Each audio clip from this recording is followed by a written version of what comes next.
Justin Trudeau's Liberals seem to be on side with Unilever in their fight against division and so-called fake news on the internet. You see, Liberals will ignore a lot if it means they get an ally in their mission to censor their political enemies.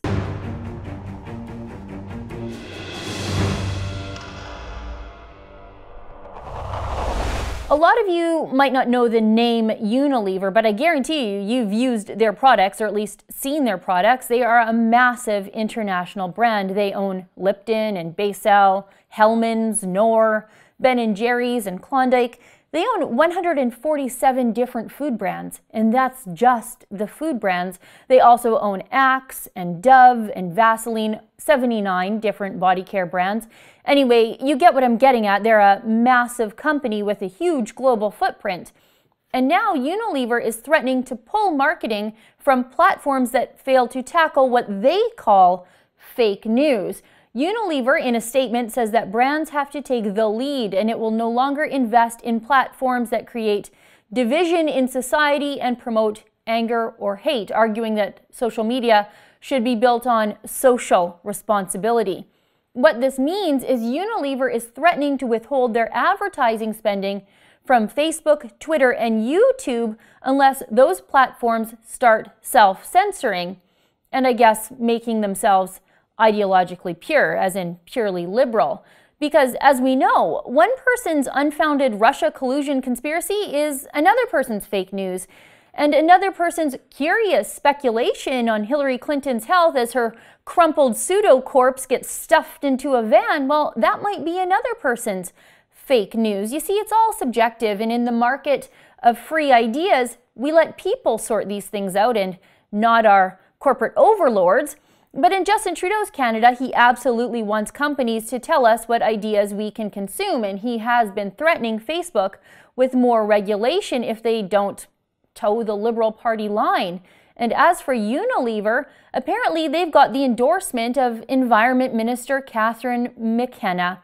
And I'll tell you why that's pretty ironic here in a second. McKenna tweeted this out last night. Unilever will not invest in platforms or environments that do not protect our children or which create division in society or promote anger or hate.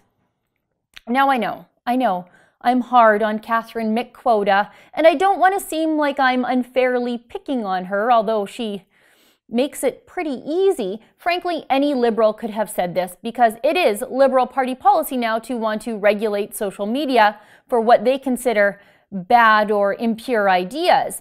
But here's why it's ironic that the Environment Minister of all people is endorsing this virtue-signaling effort from Unilever. While Unilever is concerning themselves with a half a dozen or so far right-wing live-action role players in the YouTube comments of some obscure video somewhere, they've got some very real issues with their environmental track record. And that is something that Catherine McKenna should have already known about before she took to Twitter and pumped their tires for all to see.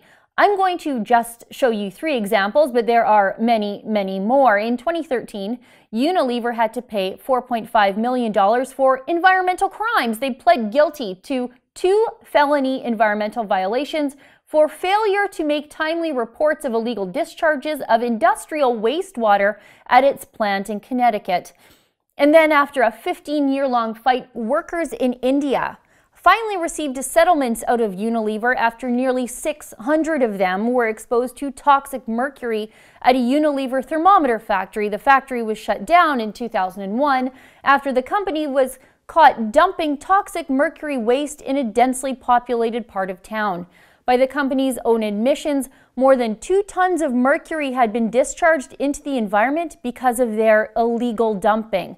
Oh, but there is more. Environmentalists claim that palm oil plantations sourced by Unilever are on illegally deforested land in Sumatra, and that land is home to elephants, orangutans, and tigers. Now, Unilever hasn't been found guilty in a court of law of any complicity in rainforest destruction, but the environmentalists sure think they did it, and usually that's good enough for environmentalists like Catherine McKenna any other day.